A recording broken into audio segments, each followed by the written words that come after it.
الرحیم رب اشرح لی صدری ویسر لی امری واحلل عقدۃ من لسانی یفقہوا قولی۔ الحمدللہ شادی کا موقع خوشی کا موقع ہوتا ہے، لیکن اس کے ساتھ ساتھ آئندہ زندگی میں انسان کے اوپر بہت سی ذمہ داریاں بھی آتی ہیں۔ عام طور پر یہ دیکھا گیا ہے کہ شادی کے بعد کچھ دن تک تو بچیاں خوش رہتی ہیں، سسرال والے بھی خوشی سے آؤ بھگت کرتے ہیں، لیکن آہستہ آہستہ بعض اوقات مشکلات بھی پیدا ہو جاتی ہیں۔ اس کی بنیادی وجہ یہ ہوتی ہے کہ ہر انسان یہ چاہتا ہے کہ اس کا حق اس کو ملے، لیکن وہ دوسروں کا حق دینے کے لیے تیار نہیں ہوتا، کیونکہ انسانوں کے اندر ایک دل کی تنگی رکھ دی گئی ہے۔ وَأُحْضِرَتِ الْأَنفُسُ الشُّحَّ، اس شح کو جب تک دور نہ کیا جائے، دلوں کی اس تنگی کو جب تک دور نہ کیا جائے، اس وقت تک انسان دوسرے کے لیے وہ نہیں سوچ پاتا جو وہ اپنے لیے سوچ سکتا ہے یا اپنے لیے سوچتا ہے۔ حقیقت یہ ہے کہ جب ہم کسی کے لیے اچھا سوچتے ہیں تو وہ دراصل اپنے ساتھ ہی اچھا کر رہے ہوتے ہیں۔ بظاہر یوں لگتا ہے کہ جیسے ہم دوسرے کا فائدہ کر رہے ہیں، لیکن حقیقت میں وہ اپنا ہی فائدہ ہوتا ہے۔ قرآن مجید میں اللہ تعالیٰ فرماتے ہیں ان احسنتم احسنتم لانفسکم، اگر تم نے اچھا کیا، احسان کا رویہ اختیار کیا، نیکی کا رویہ اختیار کیا، احسنتم لانفسکم، تو تم نے اپنے ہی نفسوں کے لیے، اپنے ہی ذات کے لیے اچھا کیا، یعنی اس کا فائدہ پورے کا پورا خود تمہیں کو ملے گا، اور وہ فائدہ انسان کو دنیا میں بھی ملتا ہے اور آخرت میں بھی ملتا ہے، بشرطے کہ انسان اسے خالصتاً اللہ کی رضا کے لیے کرنے والا ہو، یعنی احسان اور نیکی کو دوسروں کے ساتھ۔ اس میں آپ دیکھیے کہ انسان کے جہاں بھی نئے تعلقات بنتے ہیں، نئے رشتے بنتے ہیں، یعنی شادی کے موقع پر ایک نیا خاندان بنتا ہے، یعنی ایک نئے خاندان کے ساتھ واسطہ ہوتا ہے اور نئے تعلقات بنتے ہیں۔ اب ان تعلقات میں، ان رشتوں میں کچھ تو اپنی عمر سے بڑے ہوتے ہیں اور کچھ چھوٹے ہوتے ہیں، یعنی سسرال میں جب ایک لڑکی جاتی ہے تو کچھ لوگ اس سے عمر میں بڑے ہوتے ہیں، تجربے میں بڑے ہوتے ہیں، مقام میں بڑے ہوتے ہیں، رتبے میں بڑے ہوتے ہیں، تجربے میں بڑے ہوتے ہیں، اور کچھ چھوٹے ہوتے ہیں۔ اب ان دونوں کے ساتھ معاملہ کیسے کیا جائے؟ حکمت کا تقاضا کیا ہے؟ اور رسول اللہ صلی اللہ علیہ وسلم کی حکمت ہمیں کیا سکھاتی؟ آپ صلی اللہ علیہ وسلم نے فرمایا وہ ہم میں سے نہیں، جس نے چھوٹے پر رحم نہ کیا اور بڑے کی عزت نہ کی۔ تو کتنا خوبصورت معیار ہمیں دے دیا گیا ہے کہ جتنے بھی بڑے ہیں سب کی عزت کرنی ہے، عزت اور احترام اور ادب کے ساتھ پیش آنا ہے، چاہے وہ والدہ ہے یا ساس ہے یا پھر ساس کی کوئی بہن ہے یا ان کی مدر ہے یا پھر نندے ہیں یا دیور جیٹ، کوئی بھی، یعنی جتنے بھی لوگ عمر میں بڑے ہیں ان سب کے ساتھ احترام کا معاملہ، ادب کا معاملہ۔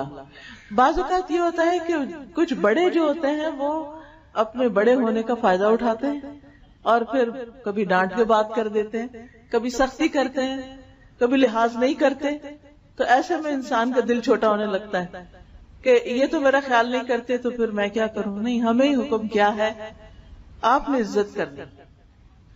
ہر لڑکی جب یہ سبق لے کے اپنے سسرال میں جائے گی اور بڑوں کی عزت کرے گی تو اس کو جواب میں کیا ملے گا؟ اس کو ہمدردی ملے گی، کیئر ملے گی، محبت ملے گی، اور اس کی ایک پہچان اور اس کا ایک نام ہوگا کہ یہ بچی بہت عزت کرنے والی ہے، بہت اچھی ہے، اس کے حق میں گواہی ہوگی۔ مجھے اچھی طرح یاد ہے کہ میری ساس نے ایک مرتبہ یہ کہا کہ میری ساری بہوؤں میں سے میرا نام لے کے کہا ایک یہ ہے جس نے آج تک مجھے جواب نہیں دیا آگے سے، یہ میری عزت کرتی، اور مجھے کبھی خیال بھی نہیں آیا تھا کہ میں واقعی کچھ کر رہی ہوں، لیکن اس دن مجھے احساس ہوا کہ اچھا یہ بھی میٹر کرتا ہے۔ بڑے بعض اوقات بہت پیار سے بات کرتے ہیں، بہت کیئر کرتے ہیں، بعض اوقات بیمار ہوتے ہیں، تھکے ہوتے ہیں، یا کبھی غصے میں بھی ہوتے ہیں، یا کوئی اور بات ہو سکتی ہے، وہ ناراض بھی ہوتے ہیں، کبھی ان کی ناراضگی برحق ہوتی ہے، کبھی ناراضگی ناحق ہوتی ہے، لیکن ہمارا دین ہمیں کیا سکھاتا ہے کہ ہم نے ان کے ساتھ کیا معاملہ کرنا ہے، ادب کا، احترام کا. ہم نے اپنا فرض پورا کرنا ہے. اور اسی سے پتہ چلے گا کہ ہم واقعی دین پڑھے ہوئے لوگ ہیں. اگر ہر ماں اپنی بیٹی کو یہ نصیحت کر کے بھیجے کہ بیٹا اس خاندان کے سب بڑوں کی عزت کرنی ہے، تو آپ دیکھیں کہ کتنے ہی مسائل صرف اس سے حل ہو جائیں گے. پھر اس کے بعد یہ ہے کہ کچھ رشتے، کچھ بچے چھوٹے ہوتے ہیں، کچھ عمر میں کم ہوتے ہیں، کچھ بعض اوقات وہ درجے میں کم ہوتے ہیں. مثلاً کوئی بھائی بڑا ہے آپ کے شوہر کا، کوئی چھوٹا ہے، کوئی بہن بڑی ہے، کوئی چھوٹی ہے، اسی طرح باقی بھی کچھ بچے ہیں.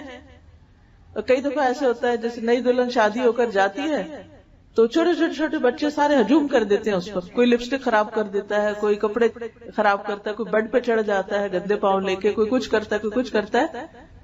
تو اس میں انسان کو بڑے صبر و ضبط کا مظاہرہ کرنا پڑتا ہے.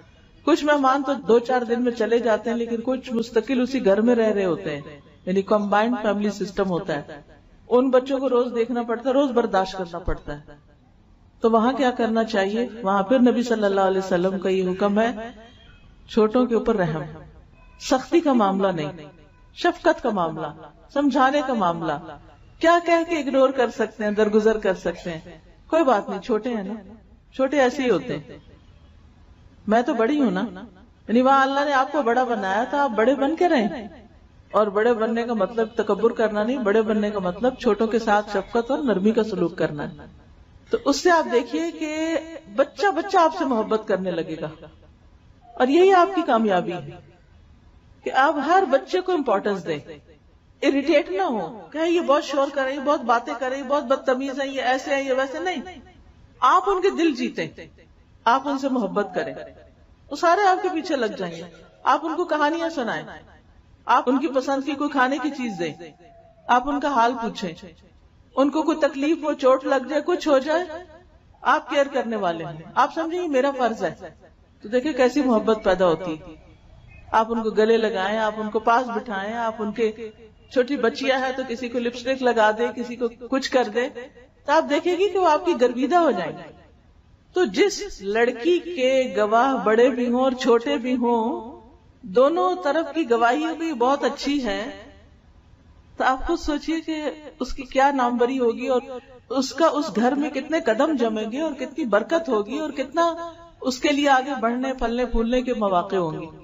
لیکن اگر بچیاں یہ رویہ لے کر جائیں کہ ہمارا حق اور ہماری پرائیویسی اور ہمارا یہ اور ہمارا وہ، سارا وقت اپنے ہی بارے میں سوچتے رہے، اور اگر وہ سب کچھ نہ ملے جو وہ ایکسپیکٹ کرتے، تو پھر سوائے فرسٹریشن کے حاصل کچھ نہیں ہوگا. اب نہ آگے کا راستہ رہتا ہے، نہ پیچھے کا، نہ وہاں دل لگتا ہے، نہ پیچھے جا سکتے ہیں ماں باپ کے گھر، کیونکہ وہاں رہنا بھی مشکل ہے. شادی کے بعد اگر لڑکی ماں باپ کے بھی گھر آتی ہے تو وہ گھر اس کے لیے ویسا نہیں ہوتا. یہ بھول ہوتی ہے کہ ہم اپنے ماں باپ کے گھر بڑی عیاشی کرتے تھے، اور اس دھوکے میں لڑکیاں کہتی چلو واپس چلتے ہیں، جا کے پھر وہ عیاشی کرے. اب وہ بات نہیں رہتی، اب ایسا نہیں رہے گا، ہر چیز بدل چکی ہے. اس لیے سوچ سمجھ کے واپسی کا راستہ اختیار کیا جائے، اور اس گھر میں جگہ بنانے کی کوشش کی جائے. اور جگہ بنانے کے لیے، ایک مقام پانے کے لیے کچھ قربانی کرنی پڑتی ہے، کچھ صبر کرنا پڑتا ہے، کچھ اپنے دل پہ جبر کرنا پڑتا ہے. پھر اسی طرح پہلے بھی بات ہوئی کہ انسان جب کسی کے ساتھ احسان کرتا ہے تو دراصل وہ اپنے ساتھ کر رہا ہوتا ہے. اس کی ایک شکل یہ ہے، حدیث میں آتا ہے، حضرت ابو امامہ کہتے ہیں کہ میں نے رسول اللہ صلی اللہ علیہ وسلم کو ارشاد فرماتے ہوئے سنا، دوسروں کے ساتھ احسان کرنے سے آدمی بری موت مرنے سے بچا رہتا ہے. یعنی ایسے انسان کا خاتمہ اور انجام اچھا ہوتا ہے، یعنی ایمان پہ خاتمہ ہوتا ہے، حادثاتی موت سے محفوظ رہتا ہے. اور دوسری نصیحت آپ نے کیا فرمائی؟ پوشیدہ صدقہ کرنے سے اللہ کا غصہ بجھتا ہے. تیسری بات آپ نے فرمائی، اور رشتہ داروں کے حقوق ادا کرنے سے عمر میں برکت ہوتی ہے. اب آپ دیکھیے کہ یہ اصول گھر سے باہر کے لیے تو ہے ہی، اپنے گھر کے اندر اپلائی کرنے کے لیے. احسان کیا ہے؟ احسان ہے کسی کے ساتھ نیکی کرنا، اچھا کرنا. بعض اوقات اس کے ساتھ تو ہم اچھا کرتے ہیں جو ہمارے ساتھ اچھا کرتا ہے، لیکن جو ہمارے ساتھ اچھا نہیں کرتا ہم اس کے ساتھ اچھا نہیں کرتے، مقابلے پہ آ جاتے ہیں. شیطان ہمیں بلوا دیتا ہے کہ اس اچھائی کا فائدہ ہم ہی کو ملنے والا ہے، لہذا کوئی ہمارے ساتھ اچھا نہ بھی کرے پھر بھی ہم نے اس کے ساتھ اچھا کرنا ہے، یہ سوچ کے رکھنا ہے میں نے تو اچھا ہی کرنا ہے. وہ نہیں کرتا، اس کا معاملہ اس کے رب کے ساتھ، مجھے اچھا کرنا ہے. بعض اوقات ایسا ہوتا ہے کہ شوہر ہی اچھا نہیں کرتا تو پھر انسان غصے میں آ جاتا ہے، جب یہ میرا خیال نہیں رکھتا، جب یہ مجھے ٹائم نہیں دیتا، جب میری کوئی بات نہیں سنتا تو میں کیوں اس کی مانوں، میں کیوں اس کی سنوں. تو جواباً ہم بھی ناراض ہونا شروع ہو جاتے ہیں. نتیجہ کیا ہوتا ہے؟ دنیا بڑھتی چلی جاتی ہے. جب آپ یہ سوچ لیتے ہیں کہ کوئی بات نہیں، یہ نہیں بھی اچھا کرتا، مجھے اچھا کرنا، ایک دن تو اس کا دل میری طرف پلٹے گا نا، اور واقعی پلٹے گا. بس صبر کا امتحان ہے، تھوڑے دن کی بات ہے. کیونکہ عموماً کیا ہوتا ہے کہ لڑکی دوسرے گھر میں نہیں جاتی ہے، وہ سب لوگ پہلے سے آپس میں ایک دوسرے سے بہت مانوس ہوتے ہیں، اور کچھ گھروں کا آپس کا جو نیٹ ورک ہوتا ہے وہ بڑا اسٹرانگ ہوتا ہے. وہ آپس میں بیٹھتے ہیں، ہنستے ہیں، کھاتے ہیں، پیتے ہیں. اور یہ جو نئی لڑکی گئی ہوتی ہے وہ بس منہ ہی دیکھتی رہتی ہے کہ یہ کیا ہو رہا ہے، کوئی مجھے بھی توجہ دے، کوئی میری بھی بات سنے، مجھے بھی اپنا بنائے. لیکن وہ وقت ابھی دور ہے کہ جب آپ اس سب میں گل مل جائیں گے.